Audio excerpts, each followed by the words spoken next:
Hello everyone, welcome to knowledge plus. इस video में आज हम लोग एनसीईआरटी ज्योग्राफी चैप्टर 2 पढ़ने जा रहे हैं, जो कि क्लास 10 का है। तो ये शुरू करते हैं आज का वीडियो। तो सबसे पहले यहाँ पे देखते हैं कि हम लोग को आज पढ़ना forest and wild life resources के बारे में, ठीक है। कल हम लोग पढ़े थे रिसोर्सेज के बारे में, रिसोर्सेज कितने तरह के होते हैं। आज हम लोग पढ़ने जा रहे हैं forest and wild life resources के बारे में। तो ये शुरू करते हैं आज का वीडियो। तो सबसे पहले हमें बताया कि हम लोग प्लेनेट में अकेले नहीं रहते हैं ना, प्लेनेट में हमारे साथ कई जीव जंतु रहते हैं। We share this planet with millions of other living beings, starting from microorganisms and bacteria lichens to banyan tree. मतलब छोटा से बड़ा हर तरह के जीव जंतु यहाँ पे पाए जाते हैं, है ना। मिलियंस में है, माइक्रो ऑर्गेनिज्म से लेकर के बैक्टीरिया तक, मतलब कि छोटे बैक्टीरिया से लाइकेन जो काफ़ी छोटे पौधे होते हैं, जैसे बनियान ट्री तक, है ना। एलिफेंट से लेकर ब्लू व्हेल तक हर तरह के जीव जंतु यहाँ पाए जाते हैं। This entire habitat that we live has immense biodiversity. तो हम लोग जिस हैबिटेट में रहते हैं, जो हमारा आवास है, जो हमारा धरती है, उसमें बहुत ज़्यादा बायोडाइवर्सिटी है। बायोडाइवर्सिटी मतलब जहाँ तरह तरह के जीव रहते हैं उसको बायोडाइवर्सिटी बोलते हैं। We human along with all living organism form a complex web of ecological system in which we are only a part of very much dependent on this system. हम लोग आदमी जिस सिस्टम में रहते हैं, ये जो पूरा सिस्टम में रहते हैं, काफ़ी कॉम्प्लेक्स है, ठीक है। कॉम्प्लेक्स वेब है, इस तरीके से बोल सकते हैं, इकोलॉजिकल सिस्टम में, ठीक है। और हम लोग बस उस वेब का एक पार्ट है। जैसे एग्जांपल के तौर पे देखा, the plant animals and microorganisms recreate the quality of air we breathe. तो जो प्लांट है, एनिमल है, माइक्रो ऑर्गेनिज्म है, ये सब जो है एयर के क्वालिटी को इंक्रीज करता है। हम लोग जो पानी पीते हैं, जो the soil that produce our food, हम लोग का खाना मतलब कि हम लोग का भोजन जो मिट्टी से उपजता है, ये सब इन्हीं लोग के सहयोग से होता है। यदि हम लोग के पास खाना ना रहे, पीने के लिए पानी ना रहे, तो हम लोग सर्वाइव नहीं करेंगे। हम लोग के इकोलॉजिकल सिस्टम फॉरेस्ट का भी एक बड़ा योगदान है, ठीक है। फॉरेस्ट जो है प्राइमरी प्रोड्यूसर है। तो इस तरीके से हम लोग एक पूरे एक चेन में ऐड हो गए हैं, है ना, जहाँ पे हर तरीके का अपना अपना रोल है, हर तरीके के जीव का अपना अपना रोल है। यहाँ बताया जाए बायोडाइवर्सिटी और बायोलॉजिकल डाइवर्सिटी के बारे में, है ना, दोनों सेम वर्ड ही है, बायोडाइवर्सिटी या biological diversity. Is immensely rich in wild life and cultivated species diverse in form and function but closely integrated in a system through multiple network of interdependence. कहा जा रहा है कि बायोलॉजिकल डाइवर्सिटी क्या है, तो वाइल्ड लाइफ में काफ़ी रिच होता है, immensely rich in wild life, है ना, वाइल्ड लाइफ में काफ़ी रिच होता है।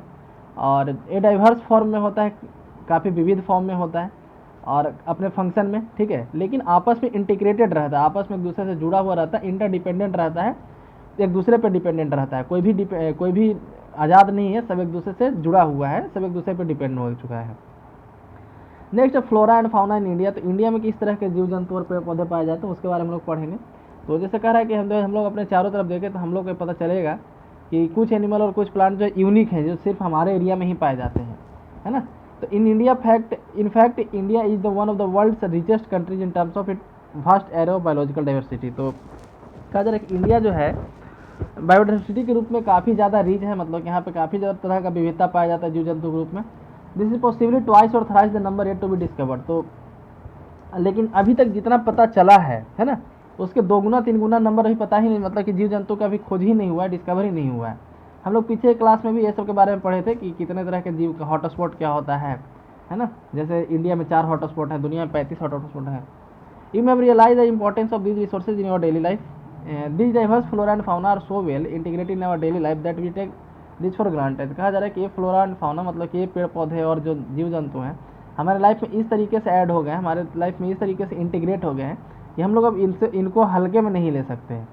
But lately they are under great stress mainly due to insensitivity to our environment. लेकिन हम लोग के इनसेंसिटिविटी के कारण इनको अब काफ़ी थ्रेट पहुंच चुका है, काफ़ी स्ट्रेस में है सब जीव जंतु जो भी हैं, पेड़ पौधा भी हैं। Some estimate suggest that at least 10% of India's recorded wild flora and fauna and 20% of mammal are on the threaten list. तो बताया जाता है कि इंडिया में जितने तरह के फ्लोरा पाए जाते हैं, जितने तरह के पेड़ पाए जाते हैं, उसके 10% और जितने मैमल पाए जाते हैं उसके 20% लगभग थ्रेटन लिस्ट है, मतलब खत्म होने वाले हैं। कई तो उसमें क्रिटिकल पहुँच गए हैं, कुछ एक्सटिंक्ट भी हो गए, जैसे चीता एक्सटिंक्ट हो गए हैं, pink headed duck, mountain quail, forest spotted owlet and plant like Madhuca insignis, ठीक है, ये महुआ का एक वाइल्ड वेराइटी है। तो उसके बाद फिर कई तरह के ग्रास, ये सब तो एक्सटिंक्ट हो गए, मतलब खत्म हो गए हैं, दुनिया में है ही नहीं, मतलब इंडिया में मौजूद ही नहीं है। In fact no one can say how many species have already been lost. तो इसका भी अंदाज़ा लगाना मुश्किल है कि कितना स्पीसीज पहले से खत्म हो चुका है। Today we only talk of the larger and more visual animals and plant that we have become extinct. तो हम लोग उसी जानवर के बारे में हम लोग यहाँ डाटा रखते हैं जो हम लोग को दिखाई दे। जैसे चीता, हम लोग को जानते थे कि चीता पहले होता है, बहुत सारा ऐसा छोटा जीव जंतु होगा जिसके बारे में हम लोग को पता ही नहीं होगा और एक्सटिंक्ट भी हो गया, है ना, मतलब उसको डिस्कवर ही नहीं कर पाए और एक्सटिंक्ट भी हो गया। इस तरीके से ऐसा भी बहुत ज़्यादा होगा। यहाँ पे वाइनिसिंग फॉरेस्ट का बता रहा है कि the dimension of reforestation India staggering. तो इंडिया में जो डायमेंशन का फॉरेस्ट का जो डायमेंशन है, डिफॉरेस्टेशन का जो डायमेंशन है काफ़ी तेज़ी से बढ़ रहा है। The forest and tree cover in the country is estimated 79.4.2 million hectare which is 24.16% of the world geographical area. तो इंडिया में फॉरेस्ट का एरिया देखा जाए तो 79.42 फॉरेस्ट है, ठीक है, जो हमारे एरिया का 24.16% पे, लेकिन 33% एरिया पे जो है जंगल होना चाहिए किसी मतलब कि किसी इन्वायरमेंट को मेंटेन रखने के लिए, ठीक है। उसी चीज़ को यहाँ बताया गया है। नेक्स्ट आगे हम लोग बढ़ते हैं कि let us now understand the different categories of existing plant and animal. तो हम लोग जो प्लांट और एनिमल है उसके डिफरेंट कैटेगरीज के बारे में पढ़ते हैं। IUCN के अनुसार, IUCN क्या है, तो international union for conservation of nature and natural resources, ठीक है। IUCN का फुल फॉर्म होता है international union for conservation of nature and natural resources, IUCN, ठीक है। उसके अलावा कैसे क्लासीफाई है, तो पहले तो नॉर्मल स्पीसीज होता है। नॉर्मल स्पीसीज कहने का मतलब है कि जो स्पीसीज हम लोग को दिखता है अभी उसका पॉपुलेशन ज़्यादा है ना, आसानी से मिल सकता है। तो जैसे यहाँ पे कैटल है, साल, पाइन, रोडेंट्स यानी चूहा वगैरह हो गया, तो जो नॉर्मल है हम लोग अभी उसको देख सकते हैं, उसका पॉपुलेशन जो है अभी नॉर्मल संख्या में। इंडेंजर्ड क्या है कि these are species which are in danger of extinction, जो एक्सटिंक्शन होने के डेंजर में है। The survival of such species difficult if the negative factor that have led to decline, यदि इनका पॉपुलेशन घट जाता है तब इनका सर्वाइवल जो है होना मुश्किल हो जाएगा, इनका जीना मुश्किल हो जाएगा। ऐसे स्पीसीज कौन है, तो black bug, crocodile, India wild hash, Indian wild hash सिर्फ गुजरात में पाया जाता है, इंडियन राइनो जो सिर्फ असम में पाया जाता है, ठीक है, लायन टेल्ड मकाऊ, संघाई, ये सब जो है इंडेंजर्ड स्पीसीज के अंदर आता है, मतलब जो खतरे में आ गए हैं। उसके बाद आता है vulnerable species, these are species population is decline, तो ये ऐसे पॉपुलेशन को बोलते हैं, ऐसे स्पीसीज को बोलते हैं जिनका पॉपुलेशन ऑलरेडी डिक्लाइन कर चुका है, ठीक है, मतलब इंडेंजर्ड से नीचे आता है। सबसे पहले तो नॉर्मल हो गया, तो हल्का खतरा हो तो इंडेंजर्ड, अब ज़्यादा खतरा हो गया तो वल्नरेबल के कैटेगरी में आ जाता है, ठीक है। तो यदि इसी तरीके से चलता रहे तो एक दिन एक्सटिंक्ट बहुत जल्दी कर जाएंगे। जैसे एग्जांपल के तौर पे दे Asiatic elephant, Gangetic dolphin, blue sheep, ये सब जो है वल्नरेबल में आता है।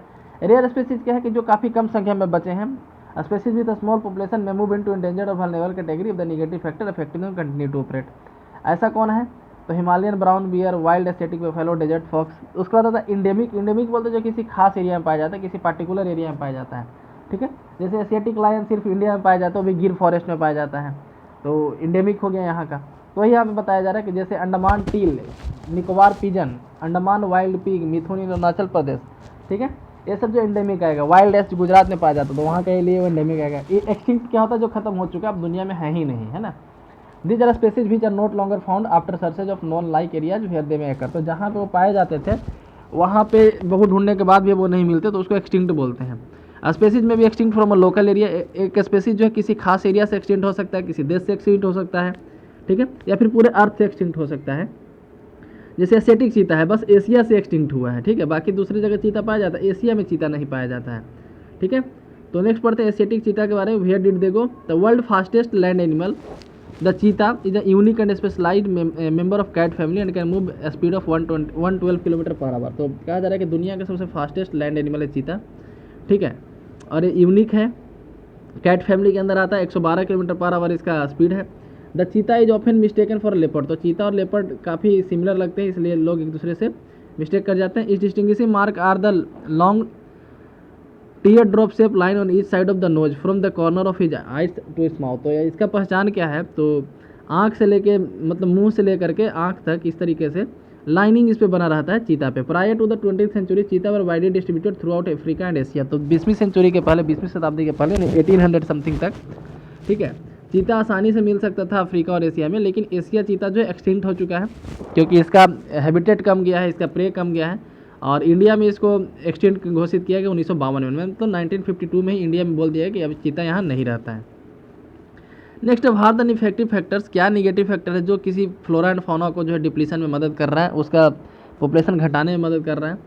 तो हम लोग यहाँ पे पढ़ते हैं निगेटिव फैक्टर क्या क्या है। तो जैसे यहाँ पे लिखा है कि if you look around you will be able to find how much we have transform nature into, तो यदि हम लोग अपने चारों तरफ देखें तो हम लोग को पता चलेगा कि हम लोग किस तरीके से इन्वायरमेंट को ट्रांसफॉर्मेशन कर दिए हैं, किस तरह से पूरे इन्वायरमेंट को लोग बदल चुके हैं, है ना। तो देखते हैं कि resource obtaining directly and indirectly from the forest and wild life, would work, leaves, river, medicine. तो रिसोर्स हम लोग अवेलेबल करते हैं डायरेक्टली या इनडायरेक्टली फॉरेस्ट और वाइल्ड लाइफ से ही, जैसे लकड़ी हो गया, छाल हो गया, पत्ता हो गया, रबड़, मेडिसिन, बहुत सारा डाई, फूड, फ्यूल, है ना, so it is we ourselves who have depleted our forest and wild life. तो इसके लिए हम ही लोग जिम्मेवार हैं जो अपने फॉरेस्ट को और वाइल्ड लाइफ को डिप्लीट किए हैं, मतलब कि इतना तेजी से दोहन किए हैं बोल सकते हैं। The greatest damage inflicted on Indian forest was during the colonial period. और इंडियन फॉरेस्ट पे सबसे ज़्यादा शोषण जो हुआ कॉलोनियल पीरियड में, मतलब कि जब अंग्रेज का शासन था उस समय हुआ है। ठीक है, तो जैसे रेलवे का एक्सपेंशन करना हो या एग्रीकल्चर के लिए भूमि अवेलेबल कराना हो, कमर्शियल और साइंटिफिक फॉरेस्ट्री, माइनिंग वगैरह। After independence agriculture expansion continue to be one of the major causes of depletion. आज़ादी के बाद भी एग्रीकल्चर के लिए जो भूमि अवेलेबल कराना होता था उसके लिए जंगल को काटा जाता था, तो ये भी एक मेजर कॉज रहा। Between 1951-1980 according to the forest survey of India over 26,200 square kilometre forest area was converted to agriculture. तो 51 से 80 के बीच में, मतलब लगभग 30 साल में जो है फॉरेस्ट सर्वे ऑफ इंडिया के अकॉर्डिंग 26,200 किलोमीटर का फॉरेस्ट एरिया जो है कन्वर्ट कर दिया जाएगा एग्रीकल्चर लैंड में। Substantial part of tribal belts, especially in the northeastern and central India, have been deforested or degraded by shifting cultivation। तो shifting cultivation के लिए नॉर्थ ईस्ट इंडिया में खेत को पहले जलाया जाता है, जंगल को, उसके बाद फिर साफ किया जाता है ना। तो इस तरीके से वहाँ उसके कारण भी वहाँ फॉरेस्ट डिग्रेडेशन हो रहा है। अब यहाँ बताया जा रहा है कि are colonial forest policies to be blamed. तो क्या कॉलोनियल फॉरेस्ट पॉलिसी को ब्लेम किया जाना चाहिए, मतलब कि क्या अंग्रेजों को ब्लेम किया जाना चाहिए। तो some of the environmental activists say the promotion of few favored species in the many part of India has been carried through the ironically termed enrichment plantation in which a single commercially valuable species is extensively planted। तो कहा जा रहा है कि जैसे अंग्रेजों के द्वारा क्या किया जाता था, किसी खास एरिया में एक जो भी कमर्शियली अवेलेबल था, मतलब कि कोई भी ऐसा पेड़ पौधा या फिर जानवर जो कमर्शियली यूज होता था, ठीक है, उसको इंट्रोड्यूस किया गया था एक इनरिचमेंट प्लांटेशन के तहत अंग्रेजों के द्वारा। फॉर इंस्टेंस जैसे एग्जांपल के तौर पे देखा जा रहा है कि monoculture damage the natural forest in south China and चीर पाइन। तो जैसे साउथ इंडिया में या फिर जो फॉरेस्ट है वहाँ पे कोई एक प्लांट का लगाना या फिर चीर का, पाइन का प्लांटेशन करना हिमालयन रीजन में, ठीक है। तो जैसे चीर पाइन का हिमालयन रीजन में प्लांटेशन करने से हिमालयन ओक पहले एक प्लांट वहाँ पे पाया जाता था जो एक्सटिंक्ट कर गया है ना। तो इस तरह से कॉलोनियल रीजन को ब्लेम किया जा सकता है, हम लोग यहाँ देख सकते हैं, उसका पॉलिसीज को ब्लेम किया जा सकता है। लार्ज स्केल डेवलपमेंट प्रोजेक्ट है also been contributed significantly to the loss of forest. तो ज़्यादा डेवलपमेंटल प्रोजेक्ट के कारण फॉरेस्ट को लॉस हुआ। जैसे 51 में since 1951 over 5,000 square kilometre forest was clear for river valley project. तो सिर्फ रिवर वैली प्रोजेक्ट के लिए, बांध बनाने के लिए, डैम बनाने के लिए 5,000 स्क्वायर किलोमीटर को फॉरेस्ट को काटा गया। क्लियरिंग ऑफ फॉरेस्ट एरिया से continue with project like Narmada Sagar project. तो जैसे अभी प्रोजेक्ट चल रहा है नर्मदा सागर प्रोजेक्ट मध्य प्रदेश में, उसके लिए जंगल का अभी भी काटा जा रहा है। विच वुड इंटरनेट 40,000 हेक्टेयर फॉरेस्ट, जिसके कारण से 40,000 हेक्टेयर फॉरेस्ट बर्बाद किया जाएगा। Mining is another important factor behind deforestation. तो डिफोरेस्टेशन के पीछे माइनिंग भी एक इंपॉर्टेंट फैक्टर है। बक्सा टाइगर रिजर्व जो वेस्ट बंगाल में है ना, seriously threatened by ongoing dolomite mining. तो वहाँ पे डोलोमाइट का माइनिंग किया जा रहा है, जिसके कारण से वो खतरा में आ गया है, ठीक है। और जंगल खतरा में आ जाने से बहुत सारे स्पीसीज के लिए नेचुरल हैबिटेट खतरा में आ जाता है, उनको माइग्रेट करना पड़ता है, ठीक है। जैसे आप यहाँ बताया जा रहा है कि बक्सा टाइगर रिजर्व में एक ग्रेट इंडियन एलिफेंट पाया जाता था, उसको माइग्रेशन का खतरा आ गया है ना, मतलब उसको हैबिटेट लॉस हो चुका है। Many foresters and environmentalist hold the view that greatest degrading factor behind the depletion of forest resources are grazing and fuel wood collection. कई इन्वायरमेंटलिस्ट का कहना है, जो पर्यावरणविद है उनका कहना है कि ग्रेजिंग यानी कि जानवर का चरना और फ्यूल वुड के लिए कलेक्ट करना, ठीक है, फ्यूल के लिए वुड कलेक्ट करना, ये जो है मेन सोर्स हो जाता है फॉरेस्ट डिप्लीशन के लिए। Though there may be some substance in their argument, it the fact remain that substantial part of fuel fodder demand made by lopping rather than by felling entire trees. तो जैसे यहाँ बताया जा रहा है कि हालांकि इसमें कोई ज़्यादा, मतलब कि ये कोई ज़्यादा फैक्टर नहीं है। जैसे कुछ इन्वायरमेंटलिस्ट का कहना है कि जंगल से जो लकड़ी लाया जाता है फ्यूल के लिए वो एक मेन फैक्टर है, लेकिन ये मेन फैक्टर नहीं है, क्योंकि लकड़ी जो चून करके लाया जाता है और वो ऑलरेडी पेड़ से गिरे हुए होते हैं, है ना, ठीक है। अब हम लोग आगे पढ़ते हैं। तो Himalayan you in trouble. Himalayan you के बारे में एक जानवर है, हिमालयन यू इज अ पेड़ है। Himalayan you is a medicinal plant found in various part of Himachal Pradesh and Arunachal Pradesh. Himalayan you कहाँ पाया जाता है? तो एक मेडिसिनल प्लांट है जो अरुणाचल और हिमाचल के डिफरेंट एरिया में पाया जाता है। A chemical found called taxol is extracted from the bark. इसके बार्क से टैक्सोल निकाला जाता है, ठीक है। Needles, twigs and roots of this tree has been successfully use to treat some cancer. तो कैंसर के इलाज में भी इसका यूज किया जाता है, ठीक है। The drug is now the biggest selling anti cancer drug in the world. ऐसे जो दवाई बनता है वो जो है दुनिया में सबसे ज़्यादा सेल हो रहा है एंटी कैंसर ड्रग के रूप में। The species under great threat due to over exploitation. तो ओवर एक्सप्लोटेशन के कारण इस स्पेसीज को काफ़ी ज़्यादा खतरा है। In the last 1 decade thousands of very few trees of yew trees have dried up in various part of Himachal Pradesh and Arunachal Pradesh, है ना। तो इस तरीके से आप देख सकते हैं कि किस तरीके से खतरा है पेड़ पौधा को। Habitat destruction, hunting, poaching, over exploitation, environmental pollution, poisoning and forest fire are factor which will lead to decline India biodiversity. India के बायोडाइवर्सिटी में कौन कौन सा फैक्टर है जो डिक्लाइन करा रहा है? तो हैबिटेट डिस्ट्रक्शन, उसका हैबिटेट कम हो जाना, हंटिंग पोचिंग करना यानी शिकार करना, ओवर एक्सप्लोटेशन ज़्यादा दोहन करना, environmental pollution, poisoning, forest fire, ये सब फैक्टर है जो इन्वायरमेंट यहाँ की बायोडाइवर्सिटी को खराब कर रहा है। Other important cause of environmental destruction और अनइक्वल एक्सेस, और भी क्या है? तो अनइक्वल एक्सेस, हर किसी को जंगल तक पहुँच बराबर नहीं है। इनइक्विटेबल कंजम्पशन ऑफ रिसोर्सेज, तो रिसोर्सेज का अंधाधुंध खर्च करना। Differential sharing of responsibility for environmental wellbeing, environment पे जो खतरा आया है उसके लिए जिम्मेवारी कौन लेगा? इसका कोई रिस्पॉन्सिबिलिटी लेने वाला नहीं है ना। Over population in the third world countries is often cited as the cause of environmental degradation. तो थर्ड वर्ल्ड कंट्रीज कहा जाता है इंडिया को, चाइना को, मतलब जो डेवलपिंग कंट्रीज है उनको थर्ड वर्ल्ड कंट्रीज कहा जाता है, ठीक है। तो उसको वो भी वहाँ पे जो ओवर पॉपुलेशन है वो भी एक रीजन इन्वायरमेंटल डिग्रेडेशन के लिए। However an average American consume 40 times more resources than an average Somalian. लेकिन यहाँ बताया जा रहा है कि थर्ड वर्ल्ड कंट्री, जैसे सोमालिया एक थर्ड वर्ल्ड कंट्री है, वहाँ के लोग के द्वारा जो रिसोर्स कंज्यूम किया जाता है उसका 40 गुना एक अमेरिका में लोग के द्वारा कंज्यूम किया जाता है। फिर भी ब्लेम जो है थर्ड वर्ल्ड कंट्रीज पर दिया जाता है, विकसित कंट्री को। Similarly the richest 5% of Indian society probably cause more ecological damage because of the amount they consume. तो बताया जा रहा है कि जैसे इंडिया में भी देखा जाए तो जो 5% अमीर लोग हैं उनके द्वारा जितना सोसाइटी को डैमेज पहुंचाया जाता है उतना बाकी लोगों के द्वारा नहीं पहुंचाया जाता, क्योंकि उनके पास बड़ी बड़ी गाड़ियां हैं, तो गाड़ियां में पेट्रोल डाला जाता है, इससे धुआं निकलता है। कई लोगों के पास एक नहीं 10 गाड़ियां होते हैं, तो 10 गाड़ी का मेंटेन करना है ना, इस तरीके से। The former shares minimum responsibilities for environmental wellbeing, और जो अमीर लोग हैं इन्वायरमेंटल वेलबींग के लिए कोई रिस्पॉन्सिबिलिटीज भी नहीं लेते हैं, ठीक है। तो हम लोग यहाँ पे देखते हैं आगे। Do you know that over half of India nature forest gone 1/3 of it wetland drained out. तो इंडिया का जितना नेचुरल फॉरेस्ट का आधा खत्म हो चुका है, जितना वेटलैंड था उसका 1/3 हिस्सा खत्म हो चुका है। 70% of surface water bodies polluted. Surface water polluted मतलब कि नदी हो गया, तालाब हो गया, ये सब 70% पॉल्यूटेड है। 40% जो है मैंग्रोव्स खत्म हो चुका है, ठीक है। And with continued hunting and trade off wild animals, और अभी भी जो है वाइल्ड एनिमल का ट्रेड और हंटिंग चल ही रहा है, ठीक है। और जो कमर्शियली वैल्यूएबल प्लांट है उनको भी अभी काटा ही जा रहा है, ठीक है।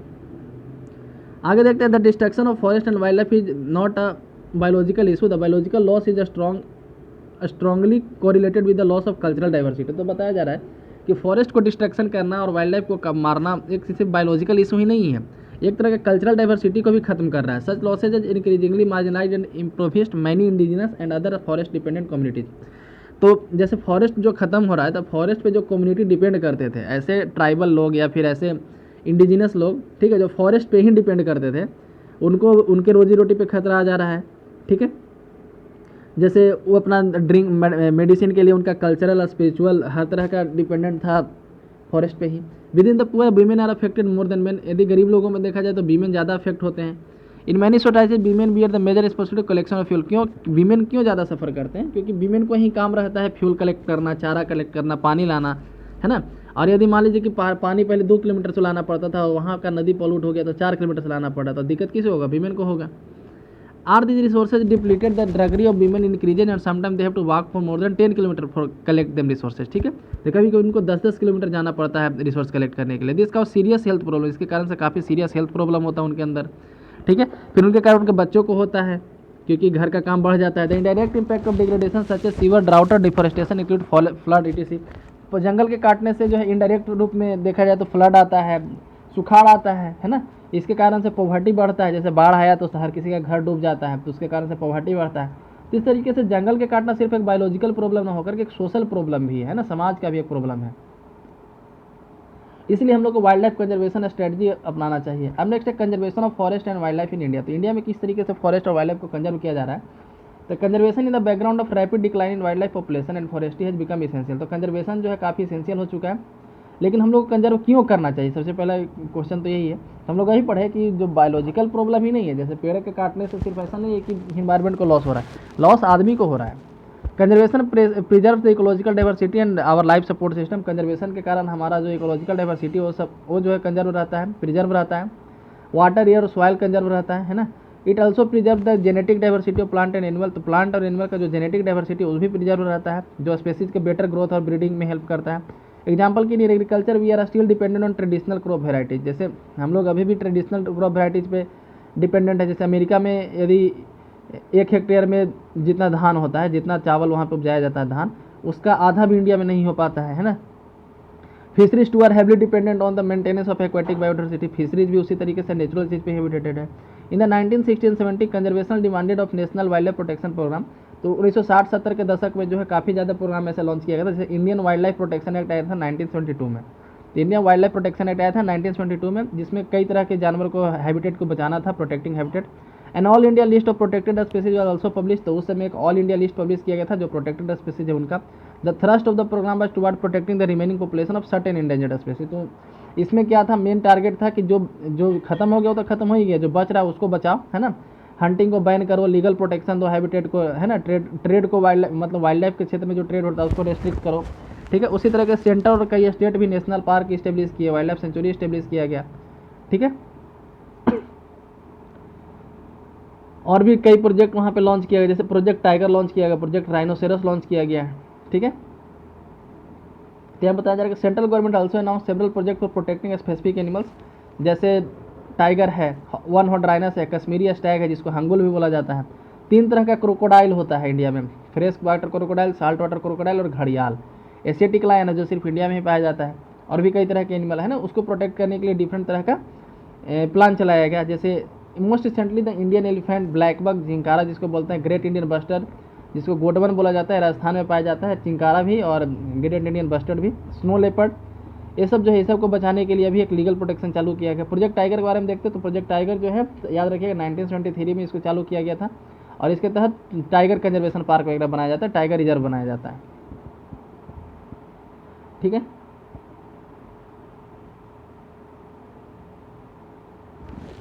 अब यहाँ पे बताया जा रहा है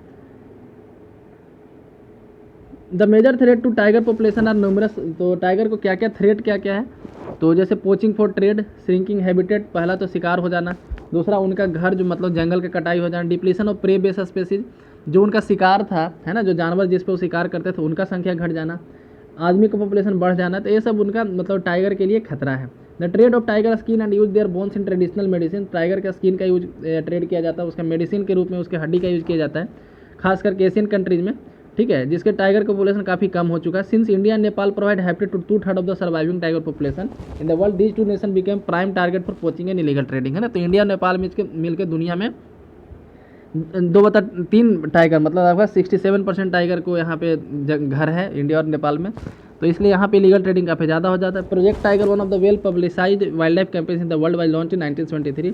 tiger conservation has been not only an effort to save an endangered species but the equal importance to means of preserving biotype of sizeable magnitude. Corbett National Park जो उत्तराखंड में है, सुंदरबन नेशनल पार्क जो वेस्ट बंगाल में है, बांधवगढ़ जो है मध्य प्रदेश में, सरिस्का जो है राजस्थान में है, मानस असम में, पेरियार केरला में, ये सब कुछ टाइगर रिजर्व का यहाँ पे नाम है, ठीक है। नेक्स्ट है यहाँ the conservation project are now focusing on biodiversity rather than on a few its component. तो कंजर्वेशन प्रोजेक्ट जो है अब पूरे बायोडाइवर्सिटी पे फोकस करता है, न कि कोई एक स्पीसीज पे, जैसे पहले कोई एक स्पीसीज पे था।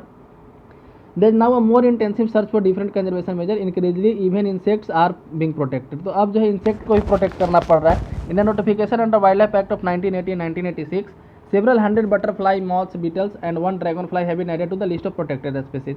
In the 1991 for the first time plant species were added। तो 91 में पहली बार किसी प्लांट स्पेसीज को ऐड किया गया था, जिसमें 6 स्पेसीज को ऐड किया गया था। Next types and distribution of forest and wild life resources. तो इंडिया में किस तरीके के फॉरेस्ट और वाइल्ड लाइफ रिसोर्सेज है उसके बारे में पढ़ते हैं। तो इंडिया में काफ़ी एक फॉरेस्ट डिपार्टमेंट बनाया गया है जो गवर्नमेंट के अंदर आता है, उसके द्वारा फॉरेस्ट को बांटा गया है डिफरेंट एरिया में। तो सबसे पहले रिजर्व फॉरेस्ट क्या होता है, तो more than half of the total forest land has been declare reserve forest. तो जितना फॉरेस्ट अभी है उसके आधा से ज़्यादा रिजर्व फॉरेस्ट घोषित किया गया, इसको मोस्ट वैल्यूएबल घोषित किया गया है। Resource forest regarded the most valuable as far as conservation of forest and wild life resources. Next protected, लगभग 1/3 जो प्रोटेक्टेड फॉरेस्ट है फॉरेस्ट डिपार्टमेंट के द्वारा डिक्लेयर किया गया है। This forest are protected from any further depletion. तो ऐसे फॉरेस्ट को अब नहीं काटना है, मतलब इसको डिप्लीट नहीं करना है, ठीक है, इससे बचाया जाता है। Next unclassed forest, these are other forest and wasteland belonging to both government and private individual. तो ये जो फॉरेस्ट है गवर्नमेंट और प्राइवेट इंडिविजुअल को बिलोंग करते हैं, जैसे कोई अपने खेत में लगा हुआ है बहुत सारा पेड़, तो अनक्लास्ड फॉरेस्ट के अंदर आता है। तो रिजर्व फॉरेस्ट और प्रोटेक्टेड फॉरेस्ट को परमानेंट फॉरेस्ट के नाम से भी जाना जाता है, ठीक है, जिसको डिफरेंट पर्पज से प्रोड्यूस किया मेंटेन किया गया, जैसे producing timber, other forest produce and for protective reasons, है ना, मतलब उसको प्रोटेक्ट करने का खास रीजन होता है। Madhya Pradesh the largest area under permanent forest, Madhya Pradesh के पास सबसे ज़्यादा फॉरेस्ट है एरिया वाइज देखा जाए तो, और परसेंटेज वाइज देखा जाए तो मिजोरम के पास सबसे ज़्यादा है, ठीक है। और Jammu Kashmir, Andhra Pradesh, Uttarakhand, Kerala, Tamil Nadu, West Bengal, Maharashtra have large percentage of reserve forest of its total forest area, where Bihar, Haryana, Punjab, Orissa and Rajasthan bulk of under protected areas. तो यहाँ पे बताया जा रहा है कि रिजर्व फॉरेस्ट का संख्या ये सब स्टेट में ज़्यादा है, प्रोटेक्टेड फॉरेस्ट की संख्या ये सब फॉरेस्ट में ज़्यादा है। North eastern state and part of Gujarat है very high percentage of their forest is unclassed forest. तो नॉर्थ ईस्टर्न एरिया, गुजरात वाला एरिया में अनक्लास्ड फॉरेस्ट सबसे ज़्यादा है। ठीक है, अब कम्युनिटी एंड कंजर्वेशन, तो कौन कौन सा कम्युनिटी जो है कंजर्वेशन एफर्ट करती है उसके बारे में यहाँ पढ़ना है। तो conservation strategy are not new in our country. तो कंजर्वेशन स्ट्रेटेजी लाना हमारे कंट्री में कोई नया नहीं है। हम लोग we often ignore that India forest are also home to some of the traditional communities. हम लोग ये बात कभी कभी इग्नोर कर जाता है कि इंडिया में कुछ ट्रेडिशनल कम्युनिटी का घर भी है फॉरेस्ट, है ना। मतलब कि कई ऐसे कम्युनिटी हैं जो जंगल में ही रहते हैं, शहर एरिया में नहीं रहते हैं।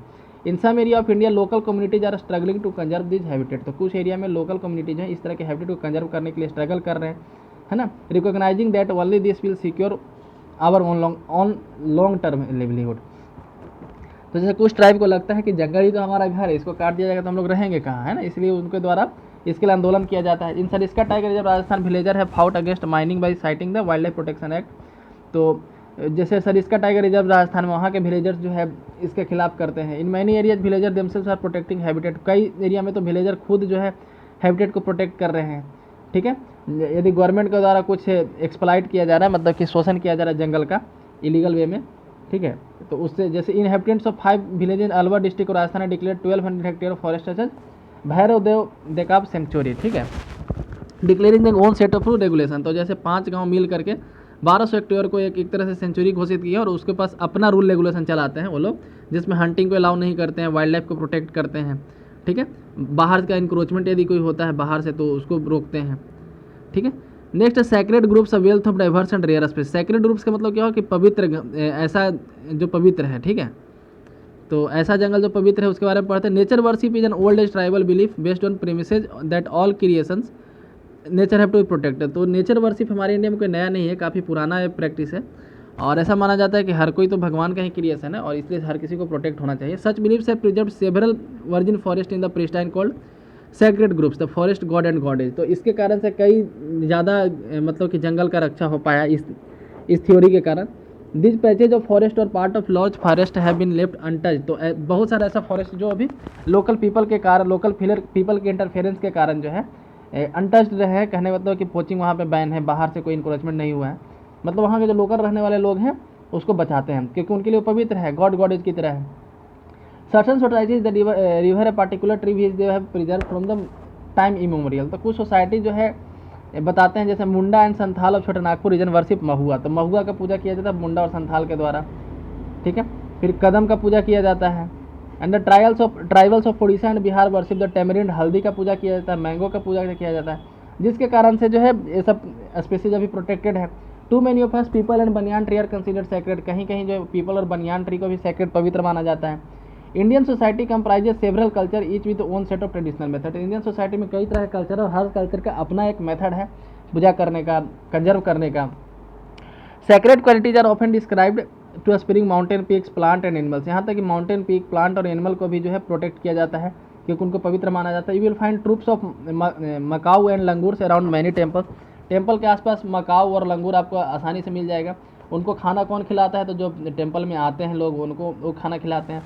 उसी तरह से राजस्थान में एक बिश्नोई कम्युनिटी है, बिश्नोई विलेज में रहता है, उसके द्वारा ब्लैक बग को बेटा की तरह माना जाता है ना। Nilgai, peacock can be seen integral part of this community. ठीक है, नेक्स्ट आगे पढ़ते हैं हम।